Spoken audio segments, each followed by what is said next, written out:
Hello everyone, and welcome to episode 39. I was half expecting this one to be all about setting a couple small things up at the start, like dealing with the power, and we can just do a half-hour long time-lapse to quickly take care of the construction. But no, we will encounter a bunch of small things along the way, and while there will be a lot of fast-forwarding, it will all be in service of accomplishing those small tasks, instead of rushing through the construction process. We will set up a passenger service to the steel mill, hoping that we could use a constant stream of workers to speed up the construction, which will not work by the way, and we will also deal with the local fire station, because once things are starting to get built, we really need to make sure they are safe from fires, especially something as expensive as a steel mill. We will even get our first proper building collapse due to the lack of maintenance. Before we get started, if this is not your first video from this channel, you already know what to expect. If you want to be kept up to date, please consider subscribing, and if you like what you see, leaving a like will also help letting me know what to focus on. But enough talking, let's get into it.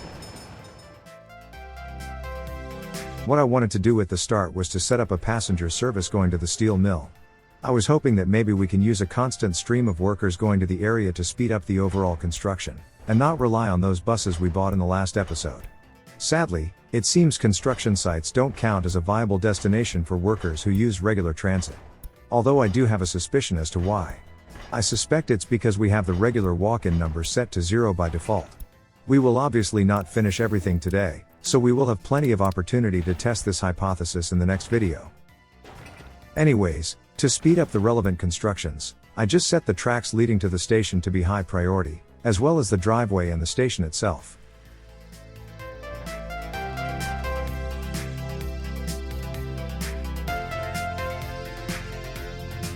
And with the crossing done, we shouldn't have any more issues with the track layers getting confused about their path finding.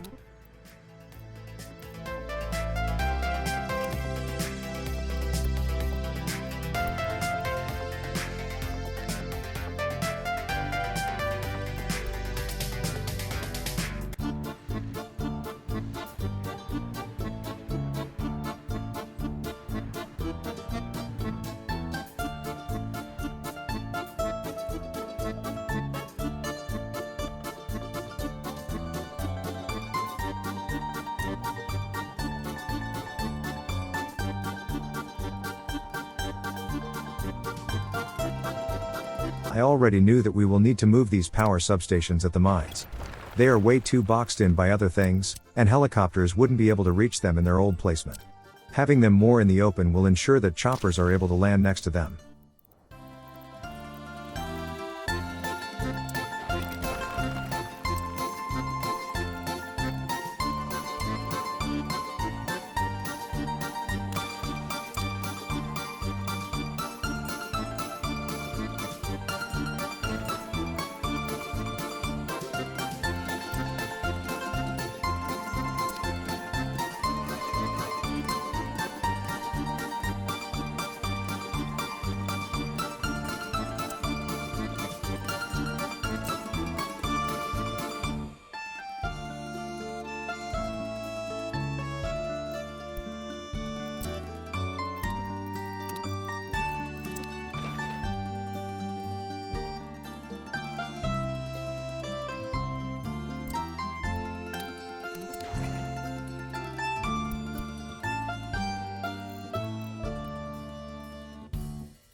I was originally thinking to add a small side road to go around the depot, but this street is very rarely used anyway, so I think we will just sort out the footpaths, and it will be the extent of the work we do in this place.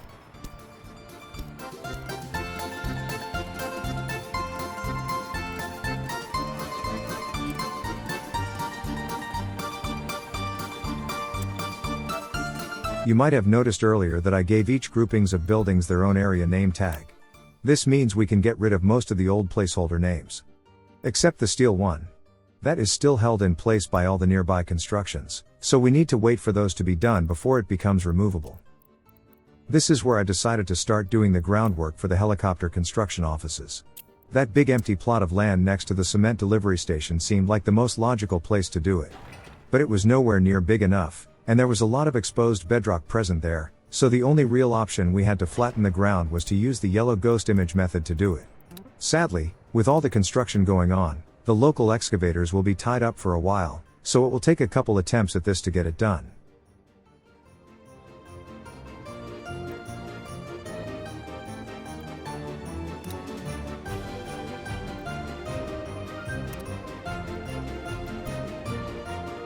At this point, I removed all the track segment sites from the RCO, and only added the important ones. It seems using the priority doesn't always force the track layers to continue along that path.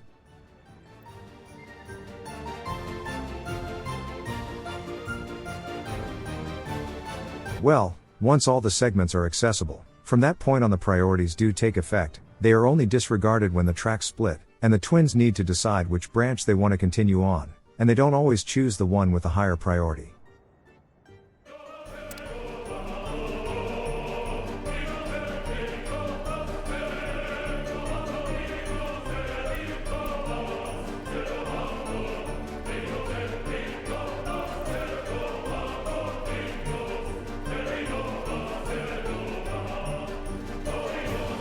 Only one of the excavators are being used. Even though we called both home, and the game is paused, it was already assigned, and it doesn't count as being parked in the CO.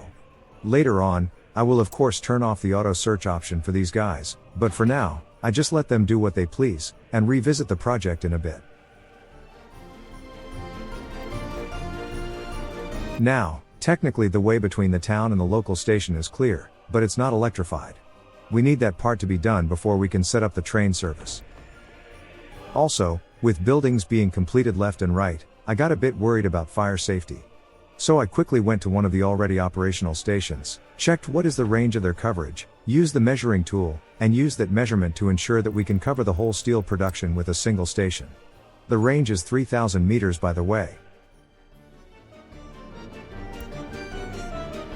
I picked a point just beyond the coal mine, and dragged the line back toward the steel mill. And we have plenty of wiggle room with this one. We can easily fit that fire station anywhere in the central groupings of buildings. I think the helicopter construction hub is the more logical place for it.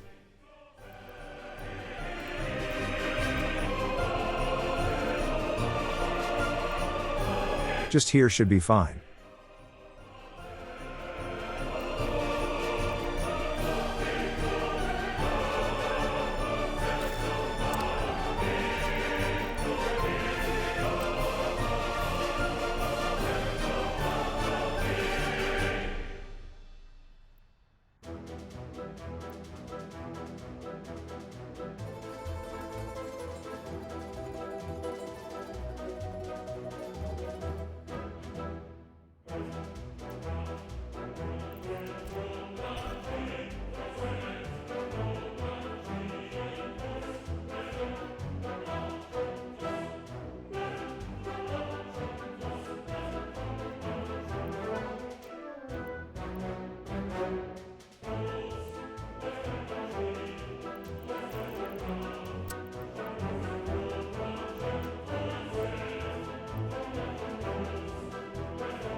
That took a bit longer than normal, thanks to the fact that only one excavator was available, but we got there in the end.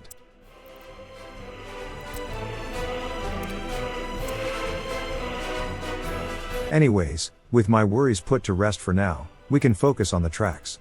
The important ones are done, so we can set them to be electrified.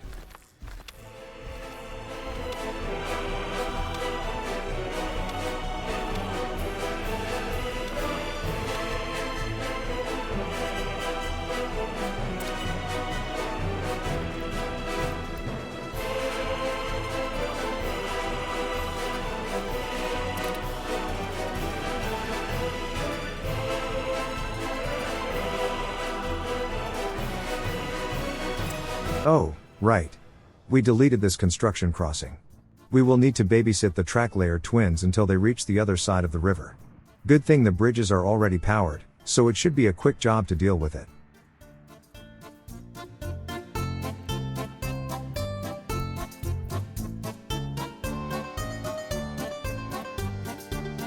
And we have both excavators sitting idle in the office. We might as well take advantage of it.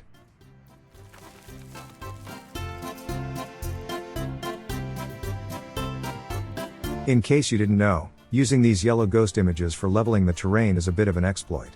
This method can create a much steeper cliff than the dedicated tools, since this only meant to create tiny adjustments to the terrain to place buildings, and not meant for grand terraforming projects. But that doesn't prevent us from using it for that purpose. And it's also a lot faster than the dedicated tools. Those also try to change the terrain outside the set range, so the work can be accomplished properly, with the less steep inclines.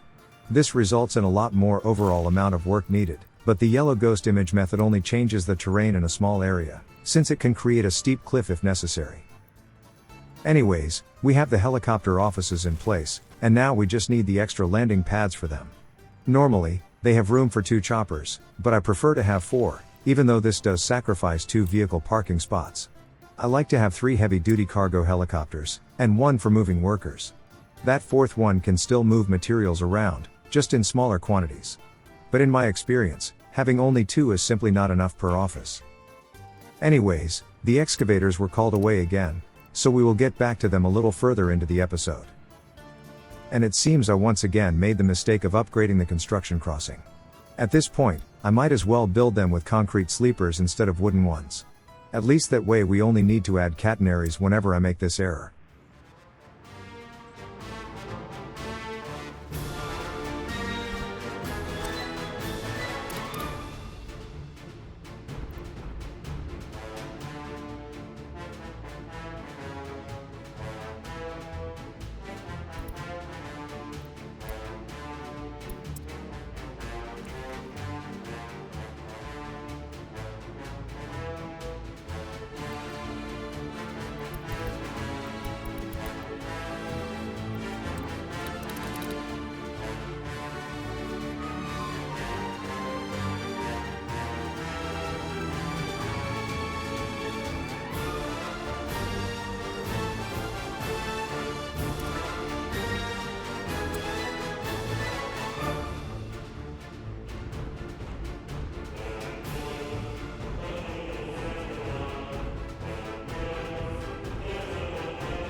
There.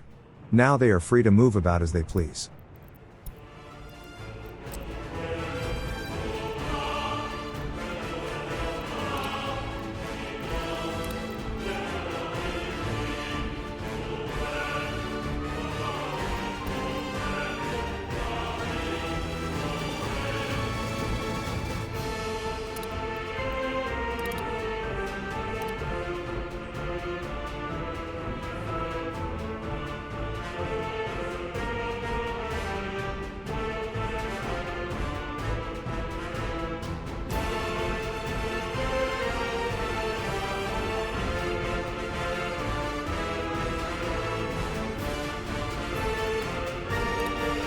Okay, all the relevant tracks are upgraded.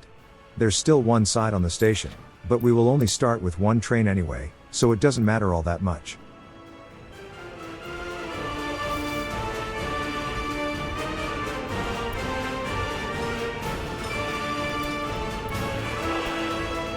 And we just had another one of those small power errors pop up. This reminded me that I still haven't set the second foreign connection to import power. Now that it's done, we should be much better off in terms of the stability of our power network.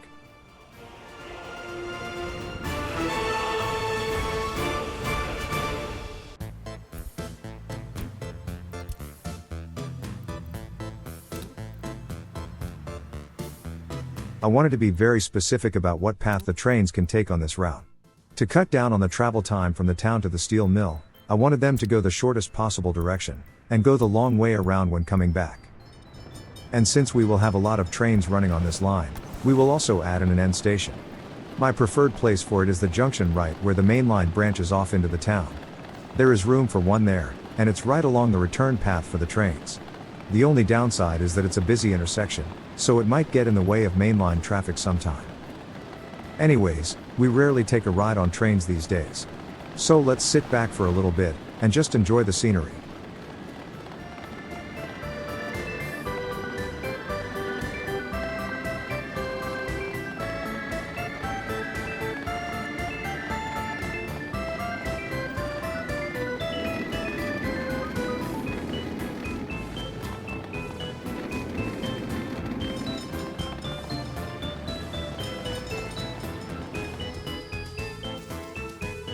And this is where I discovered that nobody wanted to get on the train.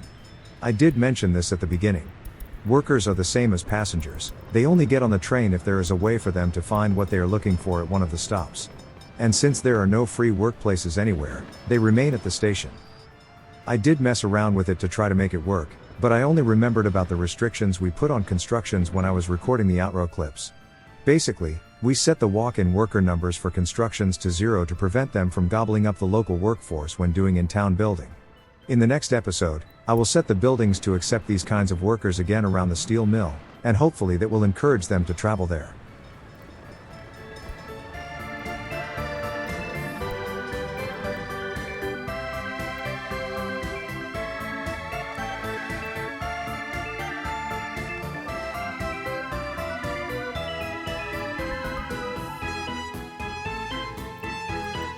Well, at this point, we might as well focus on the next big thing we need to deal with, the power.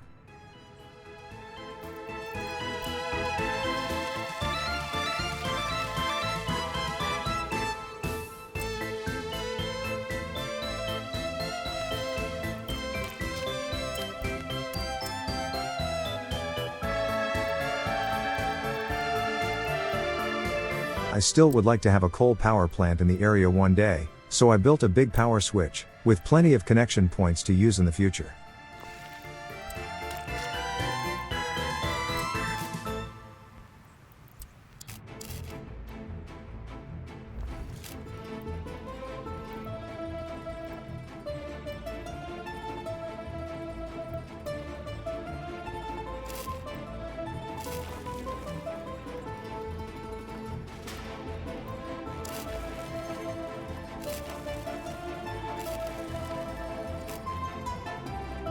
I was afraid of this.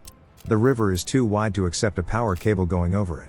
I even tried to squeeze the two ends as close together as possible, but it didn't work.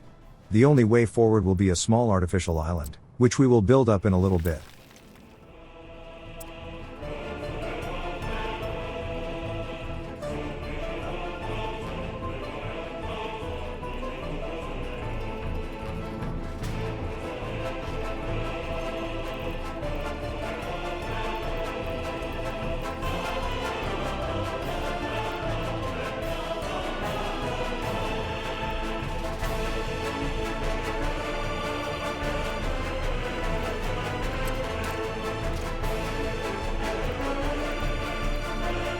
Now, the steel mill is a bit of a unique building in the game, since it needs a dedicated high voltage power connection to function. The problem is, I managed to box in that connection point a little bit too much. And yes, I did remember that I could have just used an underground cable for this. Sadly, I only remembered after the recording was over. Oh well. I will just end up going around the steel mill the other way. Of course, I do intend to demolish that line in the next episode, and just use a buried cable for it, since I don't want it to interfere with the cable cars too much.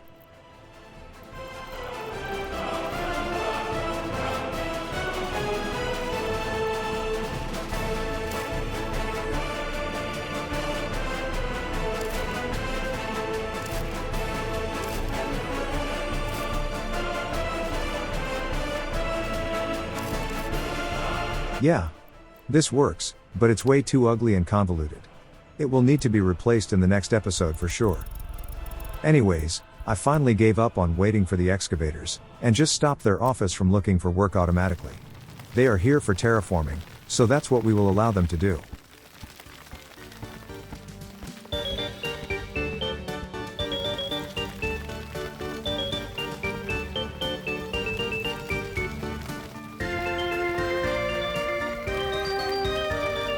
And we have an island. It only needs to be big enough to accept a power pylon.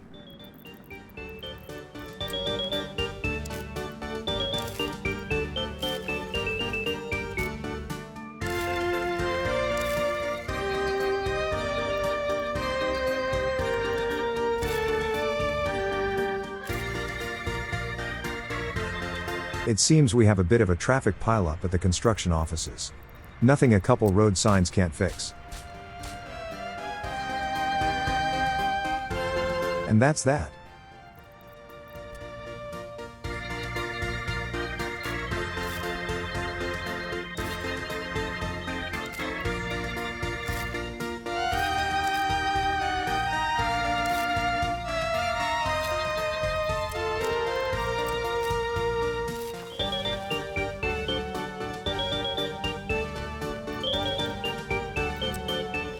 Oops. Let's not do that.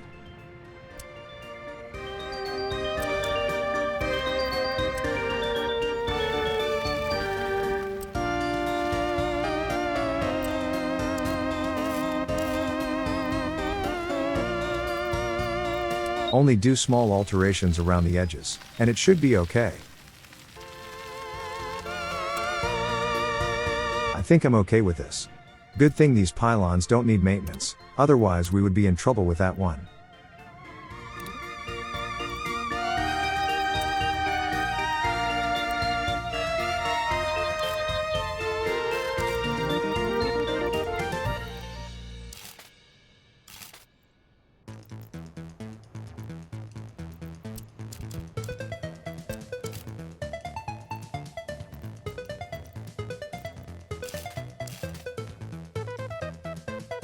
I think we will use overground cables for the mines.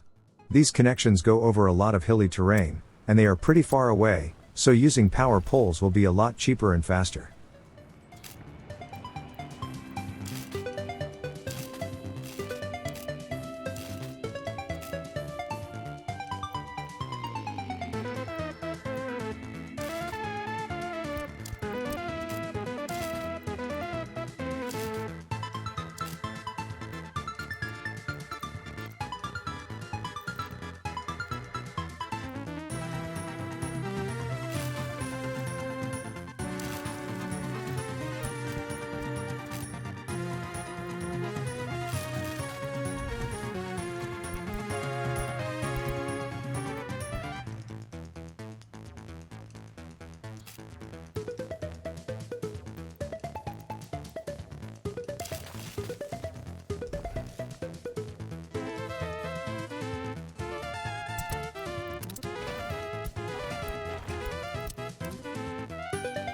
For the construction hub, I think we can do an underground one. It's just one small climb up a hill.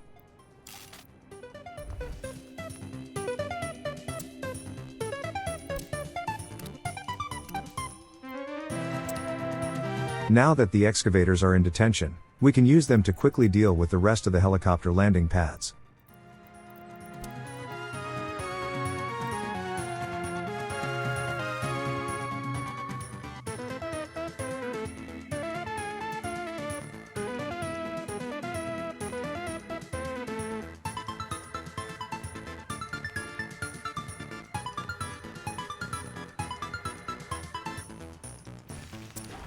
I would be a lot happier if we could have these helipads properly aligned with each other.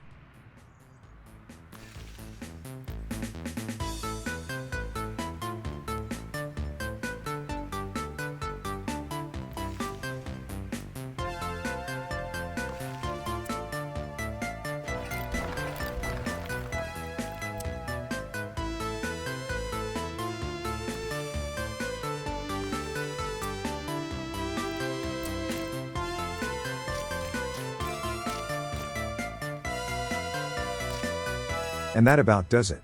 We have 2 helicopter construction offices, with 2 extra helipads each, for a total of 8 helicopters.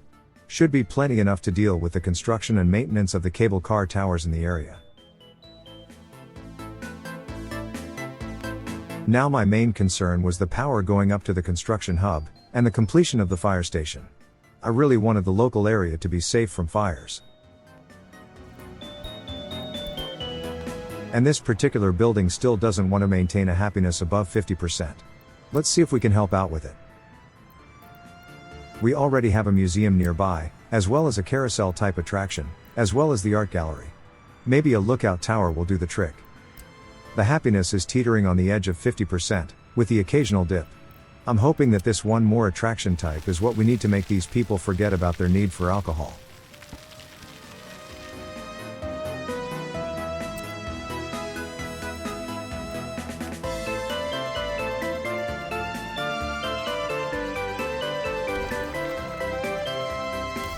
And this is the building collapse I mentioned in the intro. This is the first one that happened due to the lack of maintenance. I remember disconnecting this particular embankment at the time, and I meant to reconnect it later, but then I forgot about it. I did discover it during one of my tests a dozen or so episodes ago, and decided to leave it disconnected. I wanted to see what would happen. Will it just collapse, or will it just become unusable? Now we know. I also wanted to know if the game would warn us if the damage gets too severe, but no, we did not get an alert notification. That's also good to know.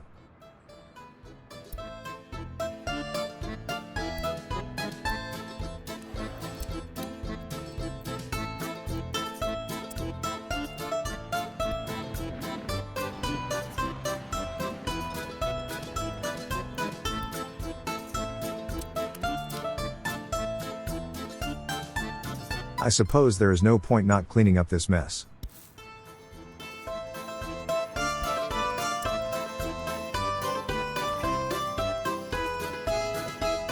This also reminded me to check up on the state of the Dolny garbage processing. I didn't get around to troubleshooting this thing between episodes, so I'm not sure what's causing the pileup. Let's hope I remember to do it before the next video. At least it seemed to be a pretty minor issue, and the backlog is still pretty minor, so we have some more time to deal with it.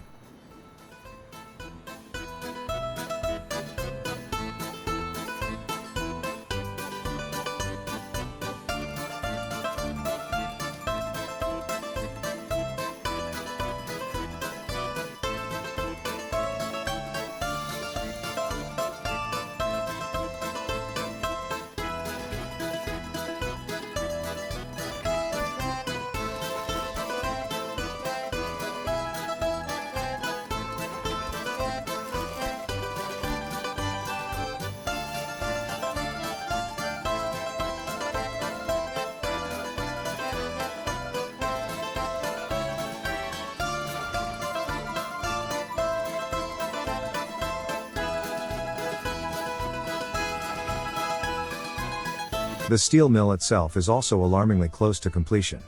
I would very much like the fire station to be fully operational before the most expensive building in the area is finished.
I think it would make sense to recall one of the road cranes from the steel mill, so it can work on this long power line.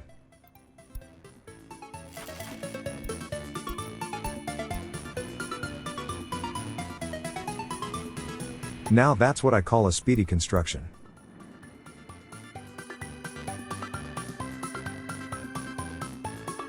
Alright. The construction hub has power. And the fire station also just finished building. It just needs some fuel deliveries, and we can buy the helicopters for it.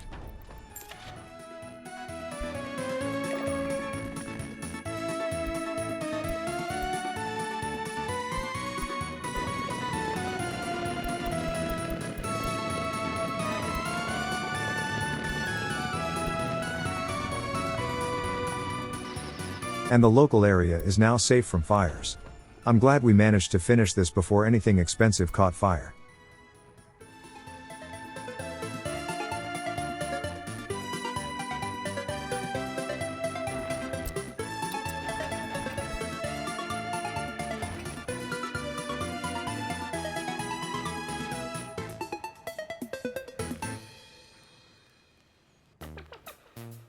At this point, I just wanted to have the steel mill completed before I signed off, so I fast forwarded through the rest of the project.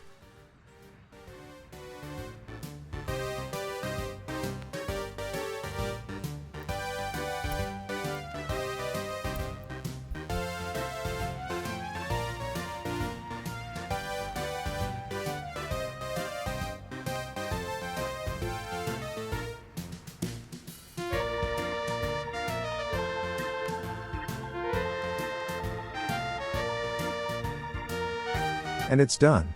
Technically, this opens up a lot of workplaces in the area, so we should have people getting on that train now.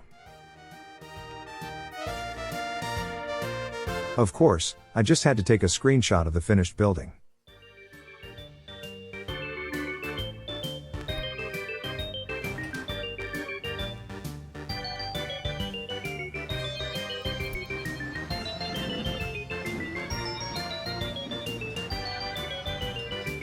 Yep. With workplaces available, we now have workers getting on the train. Even though they will not be doing any meaningful work for a while, I think they are better off fiddling their thumb in the steel mill, instead of being technically unemployed. Let's hope this will lift their spirits a little. Anyways, the overall construction is well on its way, but even if we finish everything that is accessible by road, that's only half the battle. We still need to deal with all those cable car towers, which will only become accessible once the helicopter construction apparatus is up and running. Given the progress we made, I am cautiously optimistic about the possibility of those coming online in the next episode. The sooner we can get started on those, the better. I also managed to test the effectiveness of this current iteration of the steel production, and it will work fine, I think. The biggest bottleneck is the coal. The cable cars are not quite enough to carry all the raw ore, so we might need to add in a second line. Anyways, if you haven't done it already, I'd love it if you subscribe to the channel, and leaving a like would also let me know that this video was worth making. If you feel that it was good enough, and you can afford it, please consider going to my Ko-fi page, which you can find in the description, and donate an amount that you feel is appropriate. And if you did like what you've seen, there should be links to some of my other videos and playlists on the screen. Thank you for your support, and I'll see you in the next one.